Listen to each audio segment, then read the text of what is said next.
Olá, olá, olá! Sejam muito bem-vindos ao 7º episódio do Unicap Talks, um podcast que conecta você, paciente, com os melhores especialistas da área da saúde. Eu sou Acley Viana, cirurgião de cabeça e pescoço, e aqui do meu lado, Dr. Daniel Hortelado. Isso mesmo, é um prazer estar aqui, é uma honra estar aqui, principalmente falando em melhores especialistas. Hoje temos dois melhores especialistas nas suas áreas. O outro a gente não queria convidar, né? A gente gostaria nem de apresentar. Mas eu falei que a gente não devia convidar ele.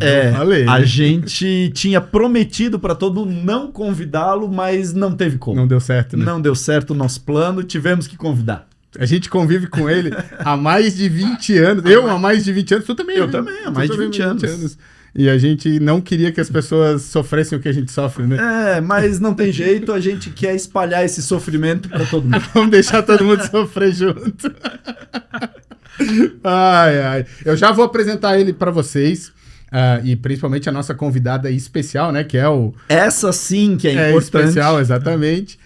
Mas antes eu quero agradecer o nosso apoiador, o MirType. O MirType é um teste molecular para nódulos tireoidianos, nódulos indeterminados, Bethesda 3 e 4, é onde ele se aplica, e é uma solução para aqueles casos, para poder evitar uma cirurgia que não precisa, de um caso que não é maligno.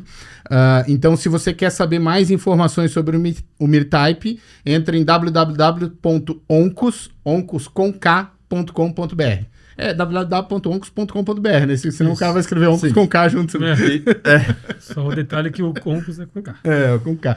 E sobre o que a gente vai falar, Daniel? Hoje vamos fazer o nosso primeiro episódio especificamente sobre câncer de tireoide. Então, na verdade, a gente já conversou sobre doenças da tireoide em geral, sobre nódulos de tireoide, algumas causas disso, mas especificamente sobre câncer de tireoide, não. Como é que é?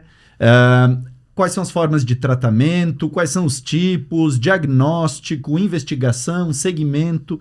Então a gente vai conversar tudo isso agora falando sério. Agora apresentando eles, né? Com dois realmente dos melhores especialistas na sua área. Eu vou começar sempre com as damas. Então, doutora Giovana Dinardim, é um prazer estar aqui. Por favor, se apresente para todo mundo.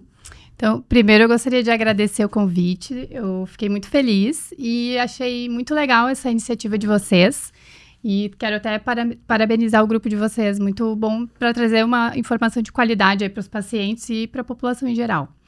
E meu nome é Giovana Dinardim, eu sou formada na FURG, na Fundação Universidade Federal do Rio Grande, mas o restante da minha formação, todas as residências eu fiz aqui em Santa Catarina, aqui em Florianópolis.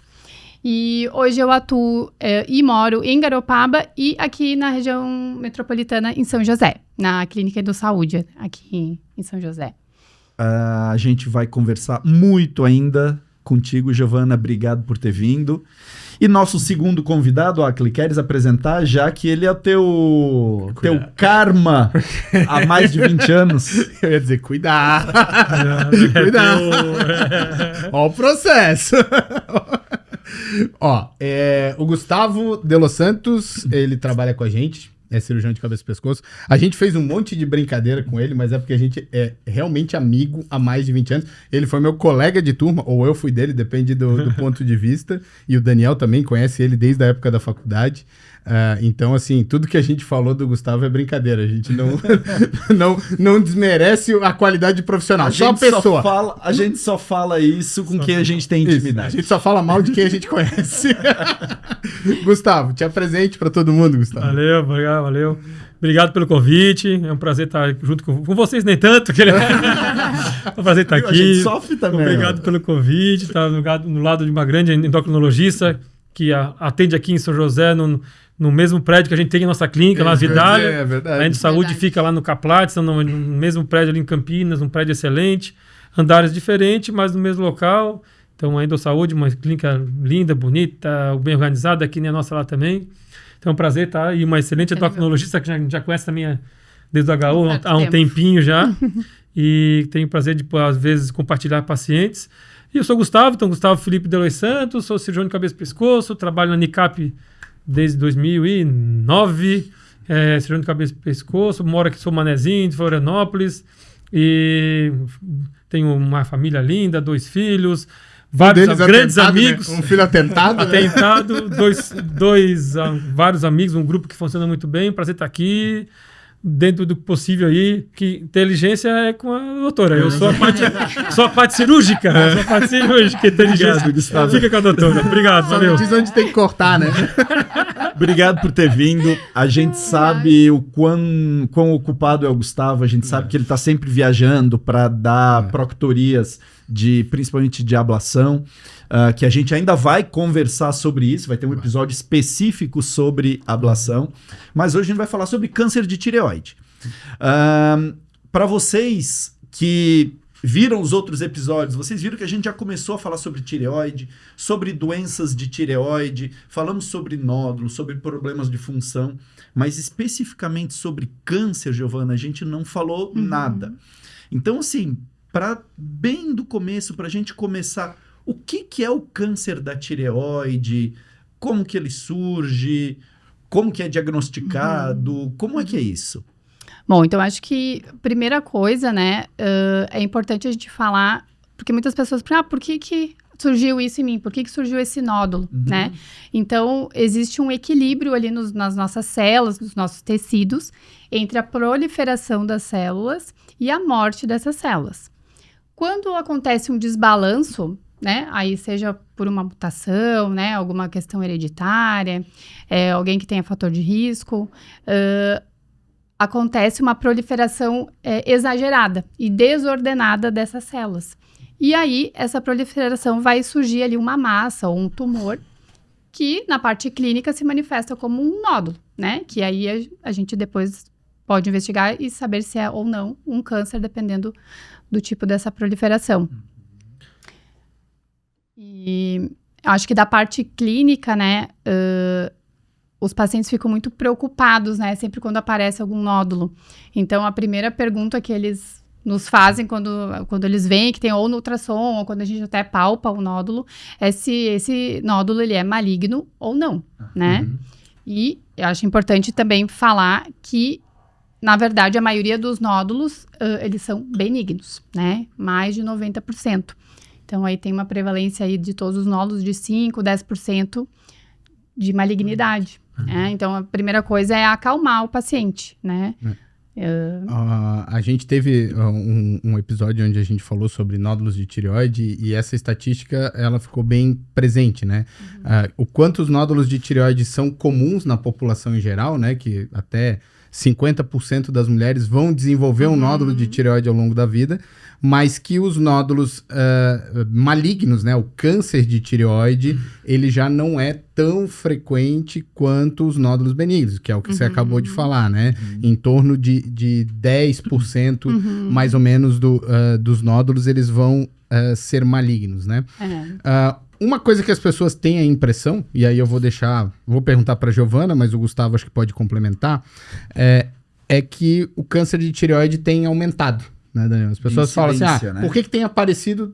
Na verdade, câncer em geral, mas de tireoide, que é o nosso dia a dia, que a gente vê mais, as pessoas dizem que isso tem aumentado.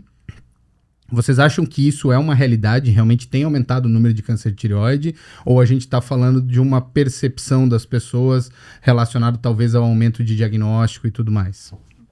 Eu acho, e pelo que a gente lê assim na literatura, é que, na verdade, pode ser as duas coisas, né? Então, a gente tem métodos de diagnóstico hoje melhores, né? A tecnologia melhorou, os aparelhos de ultrassom é melhor, a gente pede muito mais exames, né? Então, às vezes, o paciente é bem comum, né? Vai fazer lá um rastreio com ultrassom de carótida, daí aparece um nódulo. Vai fazer lá uma tomografia por outro motivo da região cervical, e aí aparece um nódulo. E antigamente a gente não tinha, né, tanta disponibilidade assim, né? Por outro lado, também, a gente tem fatores que mostram que tem aumentado também, porque quando se fala ali que tem aumentado o diagnóstico, se fala principalmente porque se viu que eram microcarcinomas, né, que vem aparecendo. Os pequenos, né? Exatamente, pequenininhos. E que a gente até nem sabe tão bem ali como que seria essa evolução desses cânceres pequenininhos, se realmente vão ter algum significado clínico, né, no acompanhamento. Por outro lado, também teve aumento dos nódulos maiores, né? E se tem algumas possibilidades. Uma delas, então, é o envelhecimento da população, que daí justifica ter mais diagnóstico, né? E também, talvez, né, algumas questões de obesidade, sobrepeso, mudança de estilo de vida, né, associação até com a tireoidite de Hashimoto, que também, né, a gente tem feito mais diagnóstico. Então, isso não está muito bem estabelecido, né? Mas, a princípio, se acredita que seja as duas coisas. Um aumento no diagnóstico. Fala, Gustavo. Eu acho que é a pergunta de 1 milhão, né? Tipo, não tem ninguém que sabe responder de 100%, mas eu falo para pacientes antigamente, um senhor de 60 anos já estava morrendo. Hoje em dia, 60 anos tá começando a vida. É um guri, é uma menina, então assim, tem 30 anos pela frente, então tá tendo muito mais diagnóstico porque as pessoas estão vivendo mais, mas realmente está aumentando a incidência nos mais pacientes mais jovens, né? Um bom motivo por estar fazendo mais ultrassom. Então, esse nódulo eu descobri com 40, ele só ia incomodar com 50, 55, mas eu descobri antes dele incomodar. Ou às vezes não iria nem incomodar, né? Não sabemos. Mas está tendo mais jovens, não só o câncer de tireoide, outros cânceres também estão aumentando a incidência. Que aí eu vi se fala hoje em dia muito de disruptores endócrinos. Se eu perguntar isso é coisa de inteligência, né? Não, a gente vai perguntar assim. A gente vai conversar sobre isso. Não adiantei. Mas já podemos falar. Se fala muito, né, de disruptores endócrinos. O que é isso, Giovana? Então, isso são fatores aí do meio ambiente, né? Poluidores, agrotóxicos, coisas colocadas nos materiais que a gente usa e que esses agentes poderiam desencadear doenças. Uma delas seria o câncer, né? E tem vários já comprovados, né, relacionados com determinadas doenças, e outros são suposições. Mas, sim, é uma probabilidade bem alta de que esses disruptores endócrinos ou poluentes estejam interferindo no aumento do câncer de tireoide. Acho que o exemplo que mais comum é o BPA, né? O que tem nos plásticos, principalmente quando aquecidos ou temperaturas ou congelados. Tem várias coisas, a tinta do que sai ali das impressões retardadores de chama. Retardador de chama, que tem nos fios, em cortina, sofá. Centenas de coisas mais. Eu acredito que muita coisa a gente não consiga controlar, né? Já está no nosso solo, já está no nosso Até ar, porque enfim. muitos disruptores você precisa ter o contato uma vez na vida para ele já causar alteração de transcrição. E às vezes até intraútero, né? Então, como é que tu vai medir isso daí, né? Então, muito é de estudo em animais ou observacional que tenta se criar uma teoria ali. Né? Mas então, assim, Giovana, tu falasse sobre algumas causas, né? Disruptores endócrinos, história familiar, obesidade, Hashimoto. Tem algumas causas que a gente consegue prevenir ou controlar, né? Tipo obesidade, Hashimoto.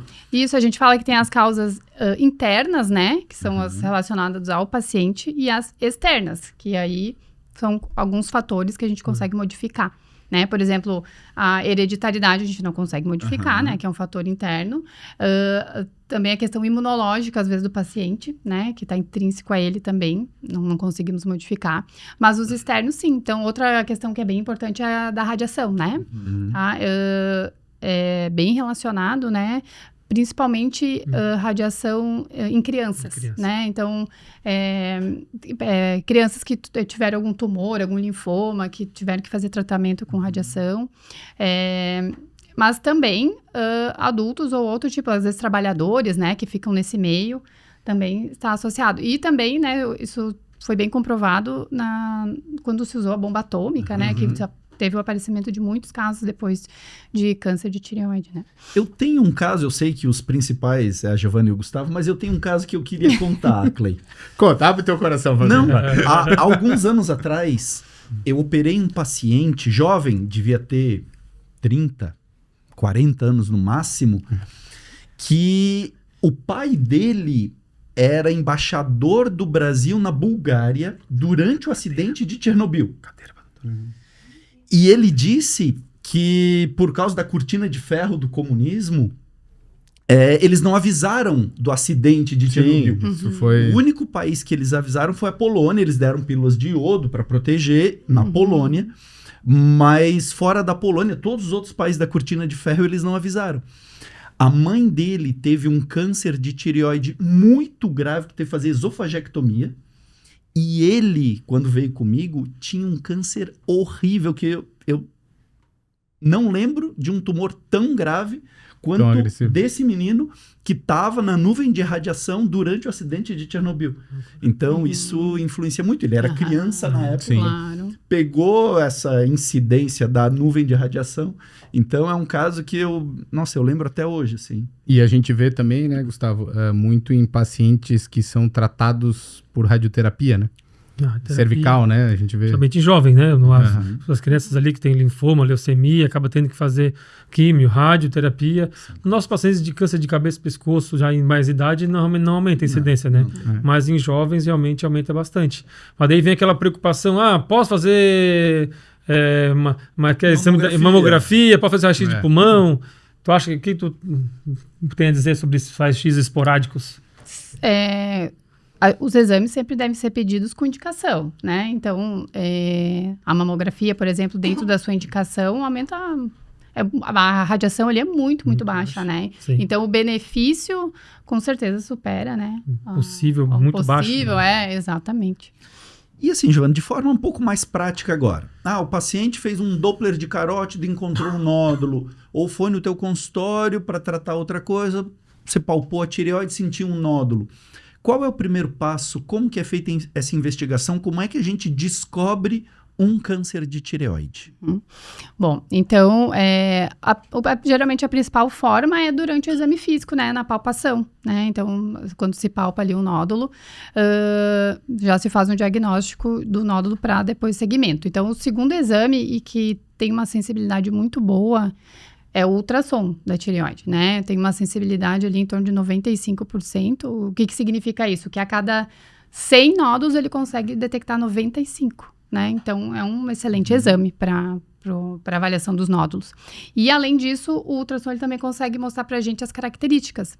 Então, o tamanho, onde é que ele está localizado, se tem calcificação, todas as características que a gente leva em conta ali para fazer essa avaliação, se depois precisa ou não. A gente usa uma classificação, né? Que chama BTs, mas que provavelmente já foi falado, né? Ou já foi. Vai fazer um episódio... A ideia é fazer um episódio só sobre isso, porque dá uma hora de conversa. Exato. E aí ali vem uma probabilidade, né? Da malignidade do nódulo. A partir disso, em alguns, é necessário pedir a punção, né? Que é a PAF, que a gente fala. Aí, essa PAF, ela vai tirar ali o material, vai tirar as células, vai para análise. E ali, também a gente, né, pela classificação, a gente tem uma probabilidade do câncer ali. Então, o diagnóstico é muito mais pela punção e suspeita no ultrassom do que propriamente pelos sintomas. Tem sintoma um câncer de tireoide? O paciente consegue, assim, eu tô com sintoma, eu acho que é câncer. Na maioria das vezes, os nódulos são assintomáticos, né? É claro que, às vezes, dependendo da localização, o tamanho, pode dar alguns sintomas, né? Por exemplo, o que chama atenção é a rouquidão, né? Que não passa, uma tosse inexplicada, né? Às vezes, se for muito grande, ou dependendo se estiver mais posterior, pode ter alguns sintomas de compressão, então um afogamento à noite, principalmente. Então, isso chama atenção também. Então, sintomas veriam só quando está muito avançado, né? O tumor mais inicial não tem sintoma nenhum, porque, como já foi falado antes, não altera a função, não altera a produção do hormônio que dá o sintoma, é a produção, o hipotireoidismo ou o hipertireoidismo.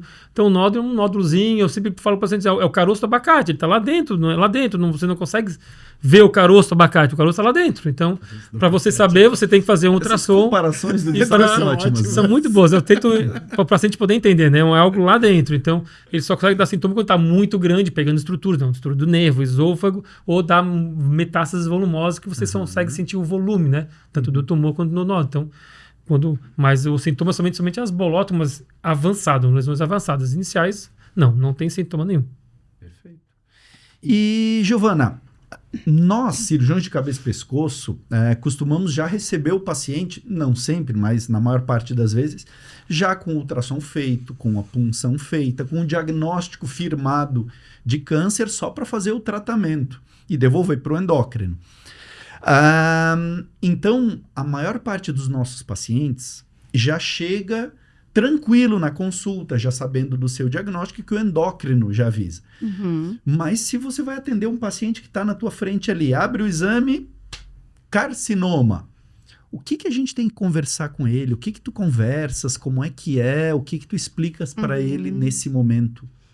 Primeira coisa é manter a calma, né? Porque esse diagnóstico de câncer sempre assusta. Acho que é importante explicar as estatísticas, né?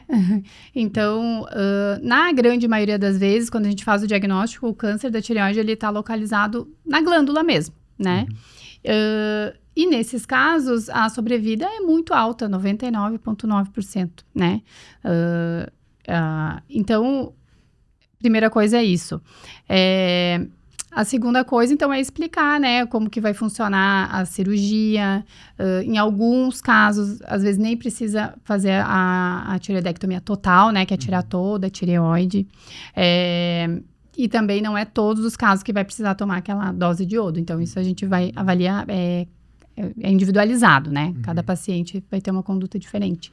Mas acho que o mais importante é explicar como funciona ali o câncer de tireoide, que a maioria deles tem uma evolução, um prognóstico muito bom, né? A maioria deles são de carcinômatas papilíferos, que a gente até, né, vai falar sobre. E que esses carcinomas têm uma boa evolução. Acho que é legal a gente falar sobre os tipos mesmo, porque você comentou aí do papilífero e a gente falou em... Pode falar. Isso que eu ia perguntar. Na verdade, eu ia perguntar até pro Gustavo. Câncer de tireoide é tudo igual? É a mesma doença? Tem o mesmo comportamento? Tem tipos? Não, tem vários tipos, né? Existem 4 tipos principais.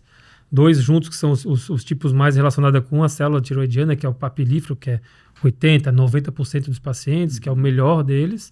Um que tem um pouco menos, 5%, 10%, que é o folicular, carcinoma folicular, que o prognóstico também é muito bom. E outros mais raros, que daí tem um medular, que daí não tem mais relação tanto com a célula que produz o hormônio tireoidiano, 2%, 3%, depende da casuística, mas é bem mais raro. Se pega no início também tem uma taxa de cura muito boa, é uma cirurgia um pouco mais extensa, mas o prognóstico é muito bom, ou seja, de ficar bom, ficar vivendo, curando. E depois tem um que é extremamente raro, que é um tumor de tireoide muito grave, que geralmente dá em pacientes idosos, que é o anaplásico, que é extremamente raro. Mas, mesmo assim, o papilífero, que é o mais comum, depende. Tem uns que são mais tranquilos, tem uns que são mais agressivos, como se for, tem um paciente agressivo, tem uns mais... Então, não dá para botar tudo no mesmo balaio, assim. Então, tem uns mais agressivos, outros menos agressivos. Aí que entra o especialista, o endocrinologista, para avaliar com calma, o cirurgião cabeça e pescoço. Às vezes usa a mão de alguns exames, tem o molecular, o MIR-type, tem para o diagnóstico também para ver a gravidade da intensidade, de agressividade do tumor. Então, você individualiza a lesão, o tamanho, o aspecto, e aí você vai sugerir o tratamento. Desde não fazer nada, não é nada. Você somente acompanhar, você fazer um acompanhamento do nódulo, como é que ele vai evoluir, ou desde fazer uma cirurgia, que seja cirurgia total, seja parcial, tirar as ínguas ou não tirar as ínguas. No futuro, a gente vai falar da ablação, fazer a ablação por radiofrequência. Então, Então, tem vários tipos e cabe nós, né, os especialistas, definir, isso a gente chama de estadiamento, vai ver que ponto que está, e sugerir o melhor tratamento. Então, pelo que você falou, a gente poderia colocar no mesmo grupo papilífero e folicular, que é o que normalmente as pessoas... Que a gente chama dos diferenciados, né? Os diferenciados, e que normalmente é o que as pessoas mais conhecem, Exato. né? Eu diria que vem da célula folicular mesmo. Da célula folicular, que é a célula que produz o hormônio tireoidiano, né? Então, esses seriam os mais comuns aí, 95% dos casos. E são os que normalmente a gente vê no consultório, né, que é o que a Giovana falou, que é o que é diagnosticado pela punção. A gente fala muito pouco do medular e anaplásico. O medular, eu acho que cabe um episódio só sobre carcinoma medular. Tem muita coisa, né? E o anaplásico seria o tipo mais agressivo de todos, né, Gustavo? Então, acho que esses são o que a gente está mais abordando. E aí, focando mais no carcinoma papilífero, esquecendo um pouco o medular e anaplásico, acho que vale a pena a gente voltar um pouco para os fatores de risco, para tentar, eu vou começar a perguntar e vocês vão me respondendo, aquele nosso joguinho de sim ou não, né? Primeira coisa que todo paciente pergunta e você comentou alguma coisa em cima disso, Giovana, carcinoma papilífero folicular, isso é hereditário, sim ou não? Isso minha mãe teve, eu vou ter? Não, na maioria dos casos, não. Né? Isso tem influência familiar? Minha mãe, minha tia, minha avó teve, eu posso ter? Tem mais chance, né? Mas não quer dizer que vá ter. Relação com outros tipos de tumor, Giovana. O paciente teve um câncer de intestino. Tem maior chance de ter câncer de mama? De maior chance de ter câncer de tireoide? Acho que tu deu a resposta.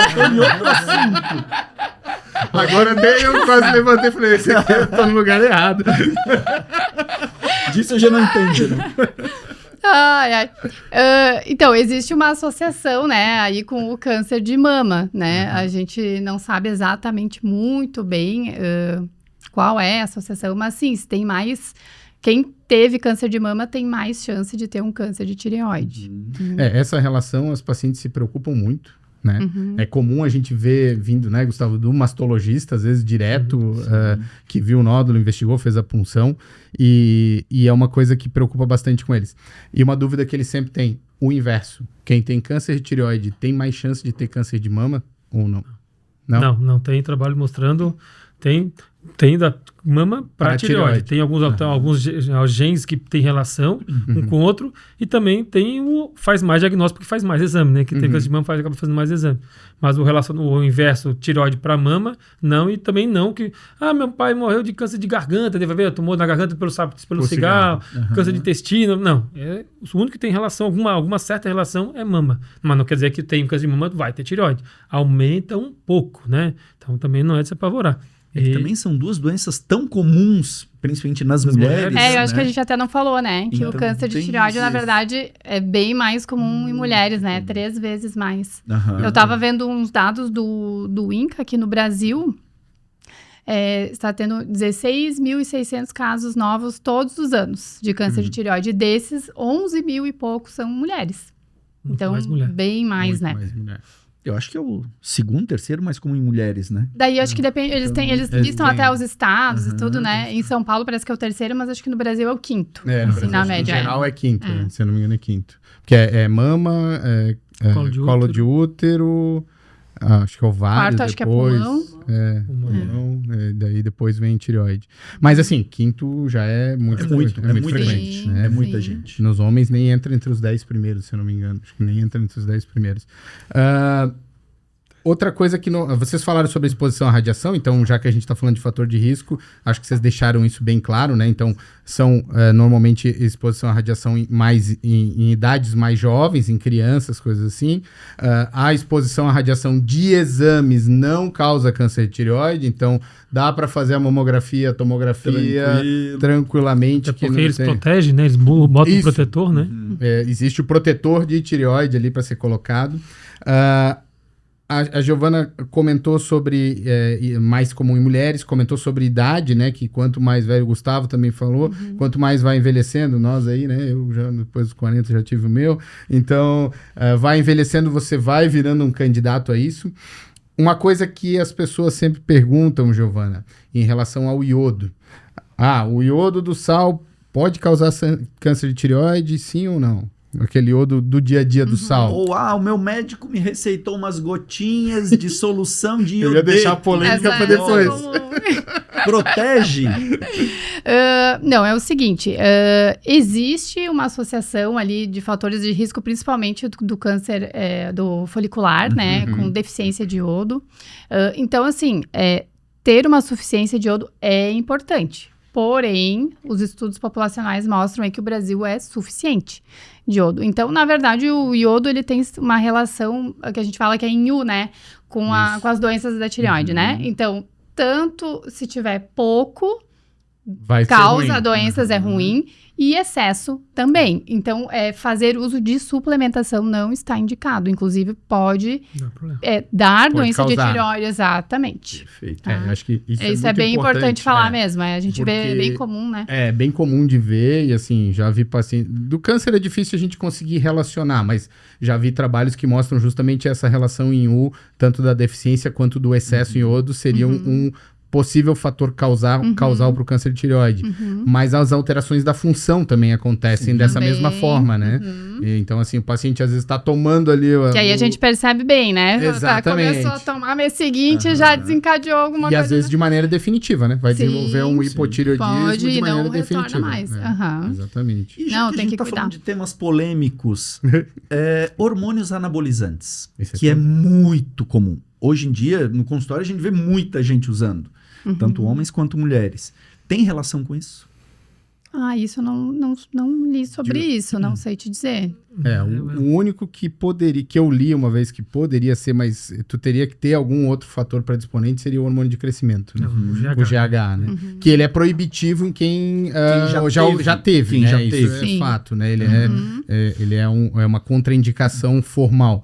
Na verdade, o problema é que, assim, ele tem um uso bem específico, né? Isso é a tua área, né, Giovana? Sim. Mas, assim, tem um uso bem específico tem em crianças, deficiência. né? Exatamente, quando tem Ah, deficiência, né? Exatamente. O Eu uso estético recreacional que é o problema, né? Eu acho que a doutora ainda está não tem essa resposta, porque não tem, né? Porque ninguém tem essa o abuso do hormônios recente. sexuais, hormônios anabolizantes é mais recente. É. Então, antigamente se usava para paciente com problemas de saúde mesmo, né? Hoje em dia, esse uso Tá mais recreativo indiscriminado. do hormônio está discriminado. Então, a gente vai saber isso daqui, como alterações de 15, tireoide. A gente já sabe que problemas de fígado, problemas cardíacos já é definitivo, né? Mas para tireoide tem que ter algo mais longo, né? Então vamos saber disso daqui 10, 15, 20 anos. Eu acho que Mas, não assim, tem como a doutora saber isso. Claro, é observacional, né? A gente recebe os pacientes já com diagnóstico firmado, a gente recebe uma amostra viciada, mas a quantidade de pacientes com câncer de tireoide que já usaram anabolizante ou que usam É considerável. muito grande. É muito grande. Isso a gente vê no consultório. Aham. né? Sim. Então, isso é muito grande. Acho que um outro ponto que a Giovana falou e que vale ressaltar é a obesidade, né? Obesidade, então, ele Isso, é um sim, possível tem fator de descrição. risco. Exato. Tem vários estudos observacionais, né? Aham. Que falam sobre dieta, né? Eu li até várias coisas Dieta. sobre com relação a consumo mesmo de hortaliças, né? De alimentos assim mais in natura, que seriam fatores até de proteção, na verdade. de proteção. Né? De entendi, proteção. entendi, aham. entendi. Não, eu tava pensando Ah, no sim. contrário. Falei, mas como assim? Entendi. Uma dieta saudável, baseada em Sim, frutas e mudança de verduras. estilo de vida, tudo como proteção para as Fator doenças protetivo. da tireoide. Aham. Pela questão inflamatória da obesidade ali, que ela seria um fator de Exatamente. risco. Entendi. Joia. E Hoje a obesidade tá relacionada com vários cânceres, né? Então, acho que faz sentido, né? gente Tem vai uma ter que plausibilidade falar aí. sobre isso ainda, a gente vai ter que falar sobre obesidade. já está agendado, né? Já tá agendado. Já vamos falar. Tá mais ou menos ainda. E, Giovana, fugindo um pouquinho dos fatores de risco, mas assim, falando de fatores de mau prognóstico, né? Quando o paciente chega para a gente no consultório, normalmente, a maior parte dos casos, a gente fala, ó, não se preocupe, é tranquilo, é fácil de tratar, é fácil de resolver, não vai morrer disso. Então, o nosso principal, na primeira consulta com câncer de tireoide, nossa principal atuação é acalmar o paciente, porque ele muitas vezes já vem apavorado. Só que além dos tipos que foram falados, existem alguns fatores de pior prognóstico que a gente acha, esse paciente a gente tem que acender uma luzinha de alerta, né? Que fatores são esses? Um deles é a idade, né? A gente sabe que os pacientes assim mais idosos têm tendência a evoluir pior, né? Os pacientes, às vezes, que já têm alguma doença de fora da tireoide, né? Daí o prognóstico também fica pior, ou às vezes em linfonodo, ou em pulmão, e outros que são os sítios ali mais comuns, né? Alguns pacientes vêm também já com as mutações, né? Então, também são fatores que a gente leva em conta. Que acho que provavelmente também vai ter um episódio sobre isso, né? Vamos ter que falar sobre isso também. Isso é importante. Tu viste o tamanho da lista de coisas que tem pra falar? Ai. Então, eu como cirurgião, a gente recebe paciente, a gente vê, tem tumores de 1 centímetro, tranquilo, não tem comprometimento, não tem extravasamento, não tá saindo da tireoide, não tem raiz para as ínguas, e às vezes tem um tumor de mesmo 1 centímetro, que já tem várias raízes, tá saindo. Então, claro, quando a gente consegue definir também esse prognóstico, a chance de cura e chance de voltar o tumor, de paciente ficar bem. Também depois que você faz a cirurgia, você limpa tudo, a gente manda tudo para o patologista, ele analisa, ele dá todos os detalhes sobre a doença, então a gente consegue muito isso. Depois, se houver a indicação de fazer o iodo radioativo também, se faz uma cintilografia, uma pesquisa de corpo inteiro, que também vai nos dar bastante informações. Então, não é somente no momento do exame físico, do ultrassom, tem que ser depois do análise patológico, se houver indicação depois do iodo. Então, é algo que vai se construindo com o tempo, né, mano? É algo definitivo. Isso é importante, né, Acley, que o Gustavo falou que essa avaliação do risco, da gravidade, não é estática, né? Não. A gente não vê na primeira consulta, a gente vê na evolução. Muitas vezes só vê depois da cirurgia. Da biópsia, com os exames. Ou depois da iodo. Isso vai mudando, né? É. Alguns pacientes a gente acha que são graves, tem uma cirurgia ótima, uma evolução ótima, já muda esse risco. E o contrário também pode acontecer, né? E acho que outro fator que a Giovana falou foi da idade, e eu queria até perguntar para vocês, porque assim, preocupa muito em crianças, né? Criança também pode ter carcinoma papilífero, e normalmente são quadros mais exuberantes, né? Mas o que a gente pode esperar em relação a prognóstico, a resultado de tratamento num carcinoma papilífero de criança? Geralmente, então, o fator de bom, assim, pacientes, em relação à idade, é dos seus 16, 18 aos 40, 50 anos. Vai variando, mas, digamos, 16 aos 18, aos 50 anos, 55. A população está envelhecendo, eles estão aumentando ainda bem é o mais esse comum, corte, né? que é o mais comum, que é a época mais comum. Mas sabe-se que pacientes, crianças, né, adolescentes, quando mais jovens, quando a gente faz o diagnóstico, até porque não se procura uma idade dessa, geralmente já é um caso mais avançado, tumor já com metástase, são cirurgias mais complexas, mais difícil, mais delicado, então há uma cirurgia mais complexa, fazer um iodo, uma radiação em criança é mais chatinho, mas mesmo assim um prognóstico, o que a gente fala, quando a gente fala prognóstico, é a chance do paciente ficar bem, ainda é excelente, tá vivo, né? é muito bom, dá um pouco mais complexo, um pouco mais difícil, mas a tendência de se tratar e ficar bem e não morrer disso ainda é muito alto. É excelente. Giovana, a gente vai ter ainda, nosso próximo episódio vai ser sobre tratamento do câncer de tireoide. Mas já para a gente dar um spoiler, para a gente falar sobre, mais ou menos sobre o que a gente vai falar, que opções de tratamento que existem, como é que é, o que a gente pode fazer, existem fases de tratamento, como é que é isso? Bom, o principal tratamento é a cirurgia, né? Então, a gente faz uma avaliação e, em alguns casos, dependendo do tamanho do tumor, a gente consegue, às vezes, fazer uma cirurgia parcial, né? Às vezes, não necessariamente precisa tirar toda a tireoide. Depois da cirurgia, se faz uma segunda avaliação. Como a gente falou, a gente vai reavaliando, né? E aí, nessa segunda etapa, a gente vê a necessidade ou não do paciente fazer a iodoterapia, né? Não são todos os pacientes que precisam. E a gente vai dando o segmento. Em alguns pacientes, né? Vamos supor, se tiver recorrência ou coisa assim, que não é tão comum, mas pode acontecer. Às vezes precisa ser reoperado, né? E a gente acompanha com um exame que chama tireoglobulina, né? E o anticorpo antitireoglobulina. Então, são marcadores ali do câncer. São exames de sangue. São exames de sangue, perfeito. E que a gente vai acompanhando. Caso altere esse exame, a gente segue a investigação para ver se esse câncer deu metástase, né? Aí faz a investigação. Geralmente, em primeiro lugar, é no pescoço, que é o mais comum das metástases. Mas esses são os principais acompanhamentos. Eu tenho uma última... Quer falar? Não, não tem uma receita de bolo, né?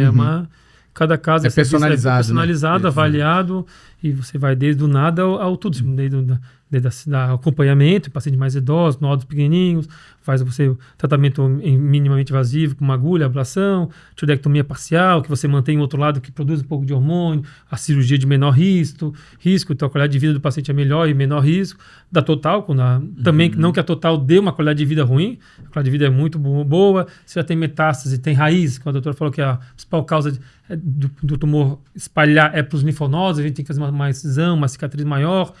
Mas eu sempre brinco com o paciente, morrer você vai, mas vai ser de outra coisa. Todos E a gente também não pode esquecer que hoje em dia controlar. a gente tem feito também, em alguns casos bem selecionados, a vigilância ativa, né? Sim, Que aí sim. nem precisa fazer a cirurgia, acompanha. a gente só faz acompanhamento Que é o com a acompanhamento. imagem. Exatamente. De tão pouco agressivo que a maior parte dos Maior parte tumores... dos casos, Exatamente. E aí, já nessa linha, né, de tão pouco agressivo e tudo mais, a gente falou que nódulos são muito comuns, nódulos de tireoide, quase 50% da população, mas a quantidade de nódulos malignos são pequenas. A maioria dos tipos de carcinoma são o papilífero e o folicular, que são de baixa agressividade. O Gustavo até falou que o paciente vai morrer de outra coisa e não do câncer, normalmente. Existe necessidade de rastreio, igual a gente tem para mama, Giovana? Tipo assim, você vai lá fazer a mamografia anual a partir de uma determinada idade. Para tireoide, isso é uma queixa, uma pergunta que os pacientes têm. Tá, mas como é que isso não foi descoberto antes? Por que nunca ninguém pediu um exame? Existe essa necessidade de ficar procurando ativamente nódulo de tireoide para saber se é câncer? falam, né? Exatamente. Os pacientes Isso é falam, bom. "Pô, nunca Ninguém nunca pediu pediu ultrassom ultrassom ainda." antes, Exato. Isso acontece porque, na verdade, não tem essa recomendação, né? De a gente sair pedindo ultrassom para todo mundo de determinada idade. Exatamente porque talvez o malefício dos exames invasivos, de dar seguimento, cirurgia. muitas vezes, é pior do que, às vezes, manter aquele nódulozinho lá, que seria muito indolente, ou seja, muito lento, né? Durante muitos anos e talvez nem fosse evoluir, né? Existem alguns casos, se a pessoa tem história familiar, né? Você tem os fatores de risco ali que a gente falou, né? Recebeu radiação na infância. Nesses casos, sim. Daí há a indicação de pedir ultrassom.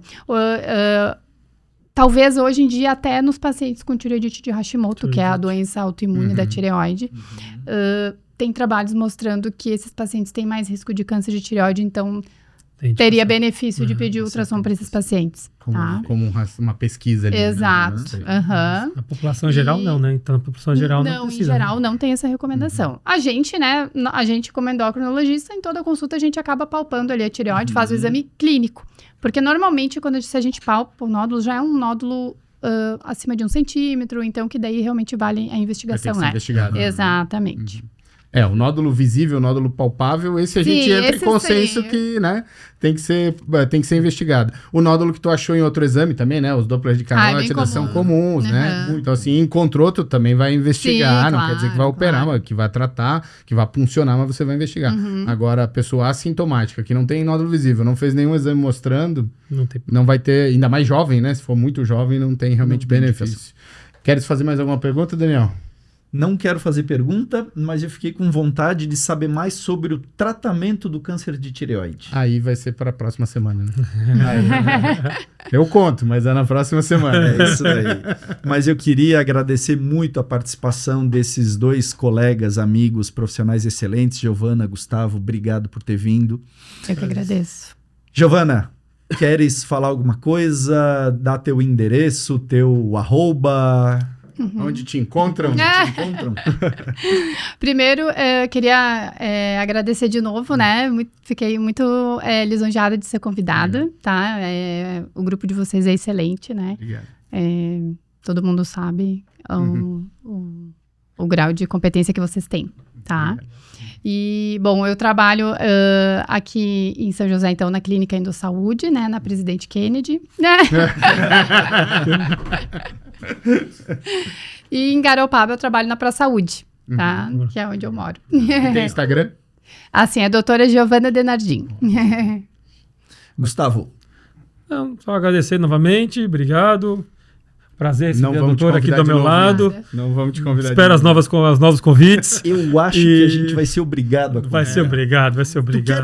Tu queres sentar do outro lado e falar sobre a ablação de tireoide? Não quero. Não. Então a gente vai ter que chamar o Gustavo. Não tenho paciência para isso. Então a gente vai ter que chamar o Gustavo. Eu quero falar sobre isso.